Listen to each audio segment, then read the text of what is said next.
What's good, YouTube? Welcome to episode 1 of Kerbal Space Program. We're going to go ahead and do a tutorial for Kerbal Space Program. I've been getting pretty interested lately in science and specifically spaceflight with all of the stuff that's going on with SpaceX and NASA at the moment. I've been paying very close attention to what's happening with the Artemis program along with the Starship and Super Heavy missions that SpaceX is talking about, along with the possibility that we go to Mars soon. So I figured we'd start a playthrough on Kerbal and basically do the same thing. We're just basically gonna try to colonize all the planets and make everything reusable as quickly as possible. So we're gonna go ahead and get started here in career mode. So in this playthrough, we're gonna concentrate more on talking about how Kerbal relates to real life and learn a little bit about science while we're playing it, as well as the game itself. When we get started here, just like in real life, you have money, you have science, and then you have a certain number of Kerbals that you can hire. You can increase the number of Kerbals that you hire by upgrading your astronaut complex. You can get more science by upgrading the research and development building, as well as upgrading your equipment that you can use. We'll get into that very shortly. You can get more money from doing missions through mission control. It's basically just like SpaceX does with their contracts that they do with civilians and stuff like that, to where they'll send satellites and such things into space. Basically, you take on a mission from somebody and they tell you what they want to get done. Now, if you click on the astronaut complex here, you'll see that there's 3 different types of Kerbal. We have pilots, engineers, and scientists here. In the future, there will be an extra type that is called a tourist, which basically does nothing to help you. They're just dead weight and you have to carry them along for your missions. You get money off of them. But for now, we're going to concentrate with a pilot. They give you stability assist and full vessel control without ComNet access. So this is very useful in the future when you're around the dark side of a planet or something like that. You won't be able to communicate with the command center, so the pilots will be able to still pilot the ship even without having direct control from the command center. Plus, they become much easier to use if you're doing maneuvers and things like that. We'll get into all of that later. Engineers, they can actually fix broken parts. So you kind of want to have them along if you're going to be on a long-term mission. You want to have at least one with you. They'll increase drill efficiency, so for refueling purposes, they actually make things faster. Resource converter efficiencies are basically the same thing. So they're good to have if you're going to be doing any kind of mining or anything like that for extra fuel, which we will be having engineers along on our colonies at least. There's also scientists here, and these guys give you more science return. They'll be able to reset your science experiments. They're very useful to have as early as possible. So as soon as we can fit more than one Kerbal into a ship, we're pretty much going to carry a scientist everywhere we go. You can actually reduce the amount of weight that you have on your vessels by having scientists along. So before we get started, we're going to have to start thinking about our resource generation to start with. So we're going to go into the mission control here, and we're going to decide we want to get as many funds as we can as early as possible, because without money, we can't really fly. So we're going to go ahead and grab some of these missions here. If you notice, we've got the 1-star, 2-star, and 3-star missions here. That basically tells you the difficulty of the mission. It's not always 100% true, but as you see, the prestige here is trivial for this 1-star mission. All we're going to have to do for this is gather scientific data from Kerbal. So we're going to go ahead and take that one. That seems like an easy one to do, and launch our first vessel as well. So our first mission, basically, we want to grab science and we want to launch a vessel. That's perfectly acceptable. We can only accept 2 at the moment until we upgrade our mission control, so we'll be doing that later. There's also the space plane hangar here, which we're not going to use yet. There is the tracking station, and there is the administration building. The administration building we're not going to be using in this playthrough because it makes things a little too easy. I want to get you guys used to the game before we start doing stuff like that. So we've got a space plane hangar here, which will come in useful later. So we'll get into that about episode 2 or so. but it'll allow you to build space planes, so you can fly around Kerbal with the stuff that you do here. You can also do SSTOs, which we might end up doing before it's over with. In fact, since we want to become completely reusable, SSTOs will probably be a thing. SSTO basically means single stage to orbit, so that means you don't get rid of any of the vehicle while you take off, and it's a single stage, so say like a plane that can fly in space. But what we're going to do now is we're going to work on getting our first mission done, which is the vehicle assembly building. So we're going to click on that, and we're going to come in here to the vehicle assembly. Now, you always have to have some sort of command pod. So we're just going to click the Mark 1 command pod here, and it's going to put it right here. You can't actually place anything until you've placed some sort of command structure. So that's why we go ahead and place that first.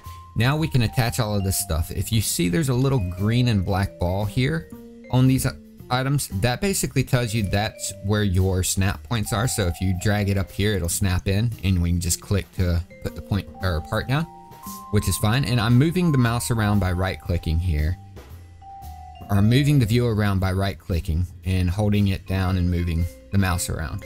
You can also scroll up and down by using the scroll wheel, and if you hold down the shift key, you can scroll in and out. That's the basic movement for your camera here. So get used to that as soon as you can, because it'll help out to have different views while you're building your ship. Now, we also need an engine here, so we went with the fully solid rocket booster. We don't have anything else available at the moment, which is why we're going to use this. Now, one thing I do recommend when you're doing this is go ahead and cut down your thrust limiter and your solid fuel here. We don't want too much of it, because basically it'll get out of control if you've never flown before. So we're just going to go ahead and boost or cut those down by right clicking here on the solid fuel booster, and then just dragging down the thrust limiter and solid fuel. Now that that's done, we're going to go ahead and come down to science. This is the bread and butter of Kerbal Space Program career mode, also science mode as well. So you notice if you drag it around here by default, you can pretty much place it anywhere you want. Well, that doesn't help, because when you're talking about aerodynamics, which is going to be a major issue on this game, you're going to need everything to be as symmetrical as possible across the board. That way you don't have one side dragging more than the other. It's just like that in real life. So what we're going to do is we're going to hit the C key here to snap to the grid. And what that does is snaps to specific angles. So if we want to make things symmetrical, that makes it a lot easier. Now, along with that, you can also hit the X key and increase symmetry. So as you see, it's now wanting to place 2. You can go up to 3, 4, 5, 6. Basically, I believe up to 8 items that you can go in symmetry. But we're just going to go with 2 here. And if you want to lower it, hit Shift X as well. You can also click this button down here where it says cycle symmetry count. You can click it to increase, or you can right click to decrease. We're going to go with 2 of these to start with. Well, actually, no, we're going to go with 3 of these to start with, because we're going to need 3 of them for this first mission if we want to maximize our science potential, which is exactly what we're wanting to do. So we're just going to place these right here on the solid rocket booster and make sure they're in symmetry mode. That way we don't have one part of the rocket pulling harder than another. These are the only science that we can bring with us at the moment. There are other science experiments we can do along the way, and we're going to be concentrating on those as well. Now, we're going to need some way to land safely, because we don't want to kill poor Jebediah Kerman, who's coming with us. So we're going to go and use a Mark 16 parachute here. Now, pretty much the only place you're going to want to put this is directly on top. That helps with your aerodynamics, and it also pretty much is the only place that you can place one of these to start with. It's almost like the command pod was built to have a parachute specifically there, which it was. Now, if you look through, a lot of these are empty. We don't have to worry about any of those at the moment. Aerodynamics, we're not going to worry about this mission. We're going to have the basic fins on the next mission. Now, just looking through here, you see all the different parts that you can and can't use, or that you can use. And there's not really anything else that we can do in this first mission. So we're going to go ahead, since we've got everything set up now, we're going to go ahead and start our first mission. So come up to the green button up here and hit launch. Alright, so now that we're in our first mission. We're on what's called the launch pad here, and if you look around you can see that we're basically exactly where we were on the big map there. So I'm going to zoom in by holding down, or by using the scroll button on the mouse wheel, and we're going to right click one of these mystery goo containment units here, and we're going to hit observe mystery goo. This is science. We're getting science out of the biome of the launch pad. A biome is basically just a different section of land. So grasslands, water is a biome, the launch pad is a biome. There's actually a different biome in every single one of these buildings, which we'll be getting science from each one of these buildings before it's over with. But every biome, you can do a new set of scientific experiments through each biome. So we're going to go ahead and hit keep experiment here. We do have the chance to reset experiment or transmit data. We can't transmit the data because we don't actually have anything to transmit with, which would be like an antenna or something like that, but we can do that later. And then we're just going to keep experiment for now, and we're going to gather this data that we have in here and put it in the cockpit for safekeeping, just in case something happens to the bottom part of the ship. That's something I recommend doing at all times. That way, if you have to bail out, there are ways that you can grab all the data and not lose your science. The science is the #1 most important thing here. So we're going to right click on the crew hatch, and you're going to notice a crew report right here. We can click the crew report and just get the assessment of the situation from the crew at the time. You'll want to do this almost everywhere as well because it's very useful. It's just free science basically. We're going to get 1.5 science from here. Don't worry, we get more science later from different places. Now that that's done, we're going to do what's called an EVA, which is an extravehicular activity. So we click on the EVA button here, and little Jeb steps out and he holds on to the hatch. So if you right click on him, we can get an EVA report here as well. So we might as well grab that. That's another 2.4 science. Now, there's a trick that we can do to get more crew reports as we go. As of now, if we hop back in, you're going to notice if you hit crew report now, it says overwrite crew report. Now, there's only one slot you can put a crew report in here. Well, that's not exactly true. If we take an EVA and then we grab the data out of the Mark 1 command pod here, you notice it says take data. We can hit take data, and then we can store it again if we want to, where it says store experiments. We can either put that back in or we can board. So we're just going to board to make it easier. And boom. We can actually now take another crew report if we want to. I'm going to go ahead and hit reset experiment because we already have that data and we don't want to overwrite it. And notice this right here, the mystery goo containment unit also has data still in it. So why not just hop out and grab that as well to be on the safe side? I recommend always grabbing this stuff to be on the safe side. A scientist could reset this, but this pilot here can't. So we're just going to hop in and store all the data. So now we have 3 science experiments already, and we hadn't even left the launch pad, which is good. Now we're going to turn on our stability assist system, which is SAS here, by either hitting the T button or clicking where it says SAS. Your choice on how you want to do that. And we're going to go ahead and get ready to take off, just making sure everything's ready to go. And watch Jebediah Kerman here. So what we're going to do on this first mission is we're just going to take off over to the water here. If I zoom out here, you can see there's water right over here. We want a nice safe place to land, and water's a good place to land. So we're just going to head straight to the right as soon as we take off by holding down the D key a little bit. Don't hold it completely, you'll flip over and hit the ground. But we're just going to hit the space bar here to the stage, and then we're just going to move over to the right, and we're going to want our trajectory to go to the right here. Now we can actually take more science data here, observe mystery goo, and a crew report as well while we're in the air. So we're going to keep both of those, and we're good to go. And now that we're out of fuel, we're just going to hit the space bar again to activate our parachute. That's called staging, by the way. You'll hear us talk about that quite a bit in the future. So we're going to go ahead and hit the period button to speed this up to 4 times physics speed. So basically what that does is it does a physics simulation. When you're in an atmosphere, you can't go any higher than 4 times speed, but you can in space where where it doesn't run physics simulations, so we'll get into all of that later. And now that we've landed, we're in a different biome here, so we can actually observe this third mystery goo and keep this. And we're gonna go ahead and do another crew report here, which we need to grab the crew report we just did. Remember how I told you to do that? We're gonna hit an EVA. While we're at it, we're gonna go ahead and take an EVA report, and we might as well just grab all this data just to get used to grabbing all the data that we can. We can't quite reach that one in the back, so that's not a big deal. And then we're going to right click here, take data, and then store experiments, and then hop back in. Now we can do a crew report. There we go.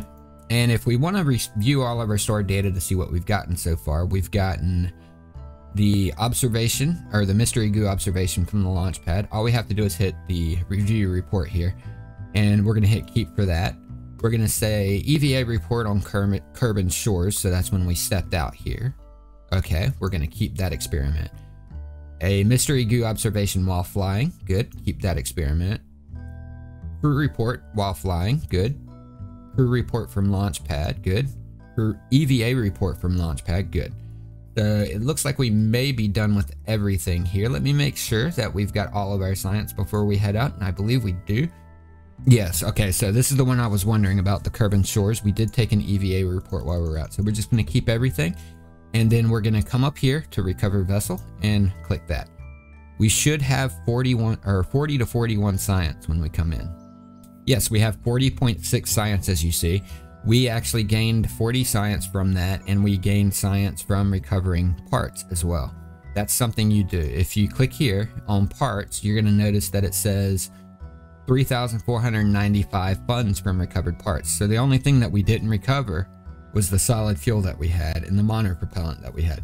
In fact, I recommend, if you're going to be playing kind of hardcore-ish, to make sure that you're pulling out all your monopropellant. We'll get into that, in order to make the vehicle lighter. And also, if you're not going to use it, you might as well get rid of it. That way you don't spend the extra 12 funds. We did recover a little bit. That's fine, but we're going to get into that later. And we gathered back 3,495, which is basically what we paid for it. We only basically had to pay for the solid fuel there, so that's good. And then our crew, Jebediah Kerman, he gained 1 experience, so he's getting to be a better pilot. That's awesome. And as you see, we've got plenty of science here, so what we're going to do is hit next through all of these, and then we're going to come into this research and development. We need better parts to use, more parts specifically. So we're going to go ahead and choose basic rocketry. We always want to go through basic rocketry, and we want to go through engineering 101 first. Now, when given a choice between survivability here and general rocketry early game, I actually recommend going for general rocketry first. The reason why is because it's going to give us more parts, it's going to give us liquid fuel and all of that, which actually makes us go further, and we can do much better with this than we can with the survivability. However, we do want to hurry up and get this, because this gives us extra science. The more science we have, the more points we can dump into here. So as you see, we've just unlocked one new science experiment, which is a too hot thermometer, and we've got a decoupler. So that's going to allow us to actually get into orbit, believe it or not, on our next mission. And we've also unlocked the FL200 fuel tank and the LVT-30 Reliant liquid fuel engine, which will also help us get into orbit. So with what we have here, we've actually got enough to go to orbit. So now that we think about that, we're going to go to the mission control. If you remember, we had one for orbit Kerbal here and escape the atmosphere. So we're going to go ahead and take both of those contracts. As you see, we finished those other 2 contracts and we got paid for it. We've got 106,000 funds now. So we're going to go ahead and accept these 2 contracts, escape the atmosphere, and orbit Kerbal.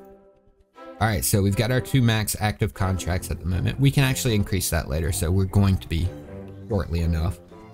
And since we're going to space, before we do anything else, we know that we need to upgrade our Kerbals, because we can't do EVAs as it is.